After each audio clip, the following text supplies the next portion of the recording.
Het is druk in het dorpshuis van Toppenhuizen. Een soort bewenners maakt zich zorgen over de komst van het olie- en gasbedrijf.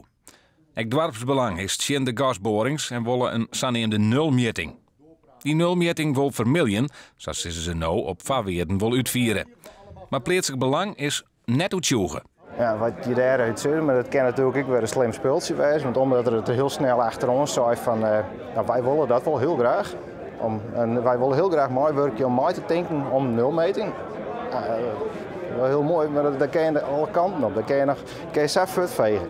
De bewenners binnen tegen kritisch tijdens de bijeenkomst. Ik zeg Canadian go home. Gewoon, het lijkt me wel een goede kreet, Canadian go home. Ja. Geef ons gewoon aan, wat zijn de inspraakprocedures, hoe kunnen we hier dit tegenhouden. En nogmaals, ik zal het proberen tot aan de Hoge Raad aan toe. Het schijnt gewoon heel moeilijk te bewijzen te wezen dat het uiteindelijk door de gasboring komt. Dus uiteindelijk is iedere burger, op het moment dat er schade optreedt, is aan de goden overgeleverd om dat te bewijzen. Ik vond het een heel interessante jongen, maar dat er nou voluit kwam is, dat kan ik net zeggen. Het meeste ging allemaal over techniek en niet over de problemen van de bewoners.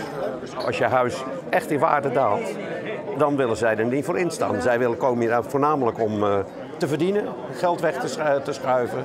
Dan moeten ze wat aan de gemeenschap teruggeven. Het slagen wordt vierder net echt zwargen en tjenstaan wij te nemen bij de bewenners. En ergens begrijpt hij het ook wel. Ik hoop dat ik niet slagen ben om iets duidelijk te maken bij het wijsfamilie voor steen. Dat is moeilijk op zo'n jong. En ik snap de emoties. Ook de provincie en de gemeente Zuidwest-Friesland binnen het de borings. Dus is dorpsbelang net hoopvol. Het is wel een doelstelling, maar toen zou je met een realistisch wezen. Het is verschrikkelijk moeilijk om het zien te houden. Haast net mogelijk. Nou, haast net mogelijk. Niks is onmogelijk natuurlijk. Maar ja, dat is verschrikkelijk moeilijk.